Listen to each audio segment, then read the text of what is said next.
this morning, of course, you know it's still the month where we are highlighting and advocating for breast cancer and breast cancer treatment and all of that.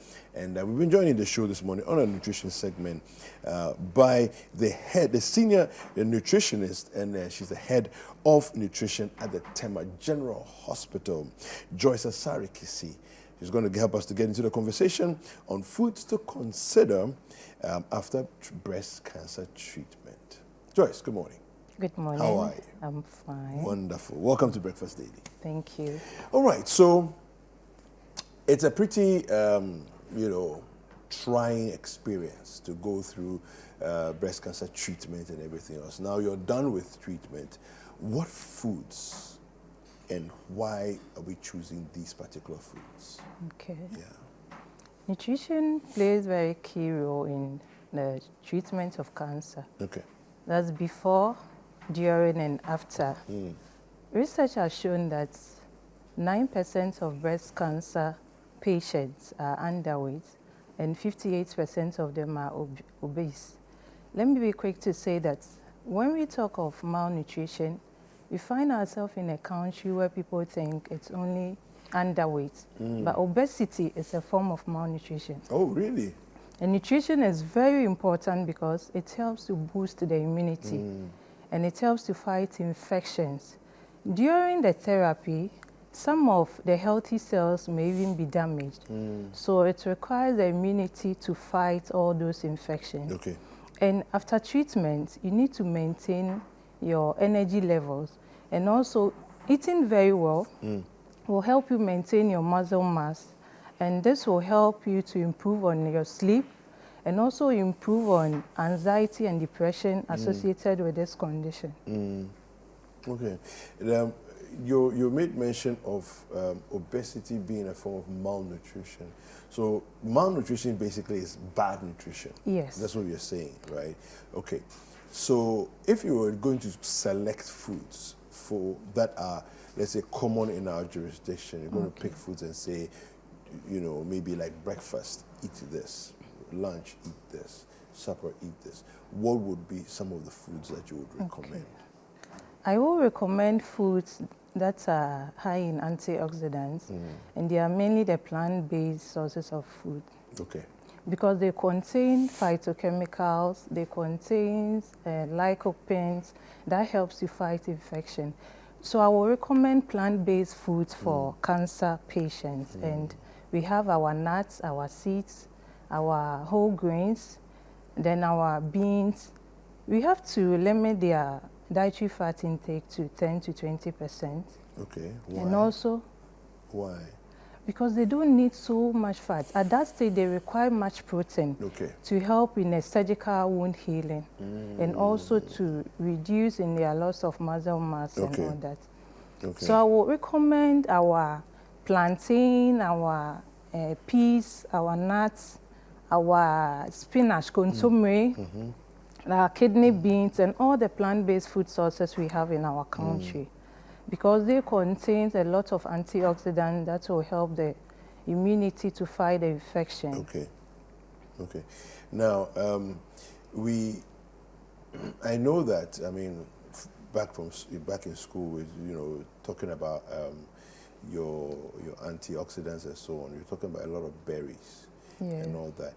But I don't know if we have a lot of berries in within the tropics as where we find ourselves. What would you advise? And are there berries that people can take? Yes, there's this blackberry in our country. It's seasonal. I've forgotten the local name, but it's very rich in antioxidants. Okay. Even the tomatoes we use in cooking every day is very rich in lycopene that will help. Tomatoes, right? Yes, tomatoes. That will help to fight infections, and it fights against cancer cells. We have our carrots. So most of our locally plant-based foods are very rich in antioxidants that will help fight cancer cells and will improve the quality of life after treatment. So we don't need to concentrate more on the foreign berries. but our seasonal local berries can help. Will be good enough. Even melons are very rich in antioxidants. That will also help to fight the cancer cells. So can we try and design a breakfast, for example?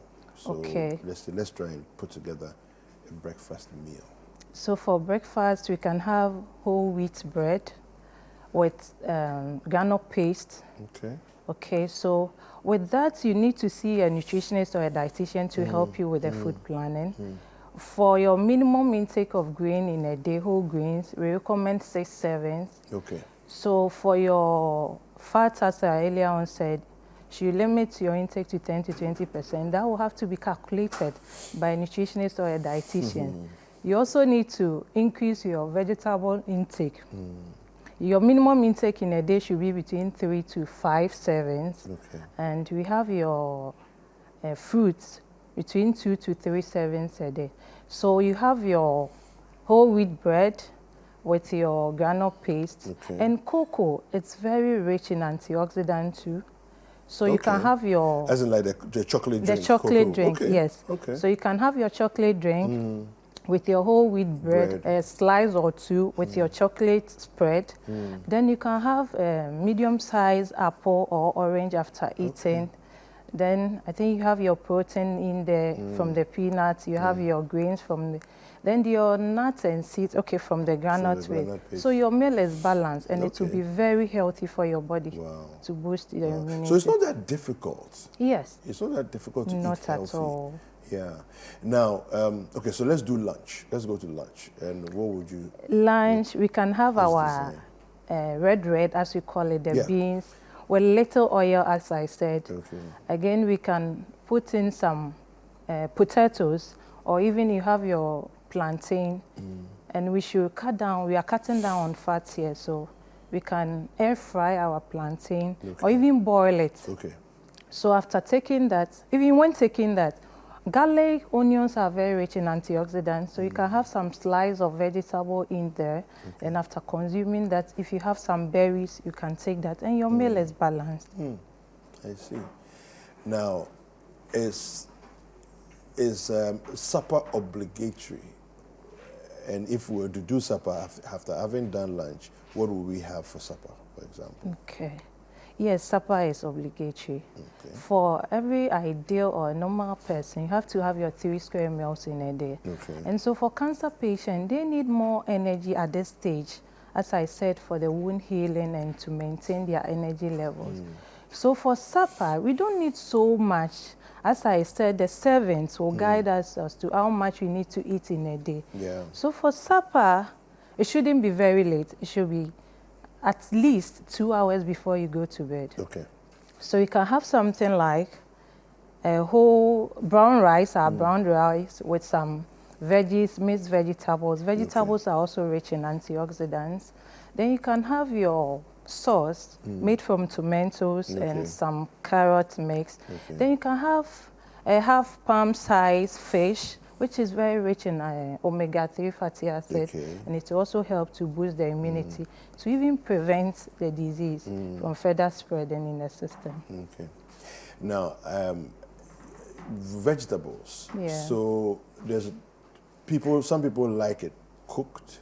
So for example, you steam the vegetables, and some people just prefer to just have it freshly just washed and then eat it raw.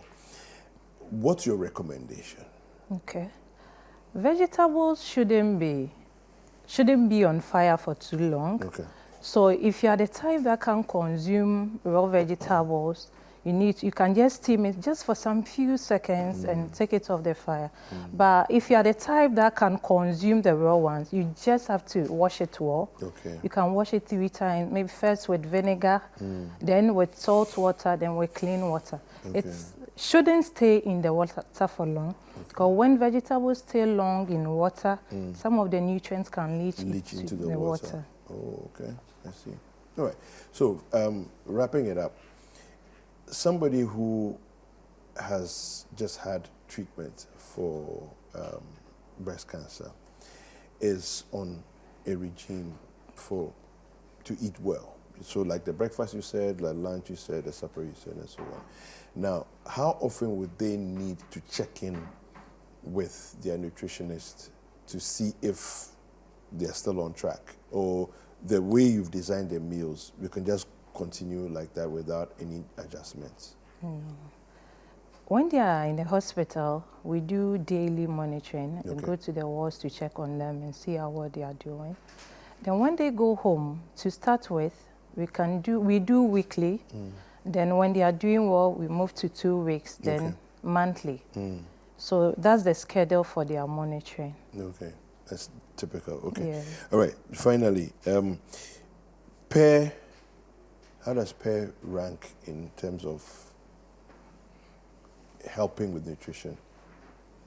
It's very good as it contains a lot of nutrients that the body needs, and it also helps to boost the immunity and fight infection.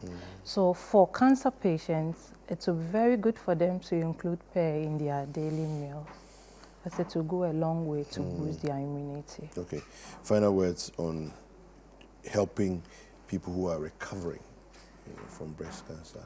Okay, I would say nutrition play a very key role, as we started with. So then just every cancer patient, surviving cancer patient, need to see a nutritionist or a dietitian to guide them with their meal so that it will improve their quality of life after treatment. Fantastic. Thank you very much for joining us this morning and giving us these insights that will help people go a long way to taking care of themselves after breast cancer. We've been speaking with Joyce Asari-Kisi. She's a senior nutritionist and the head of nutrition at the Tema General Hospital. Thank you for coming all the way from Tema this morning. Thank you. All right.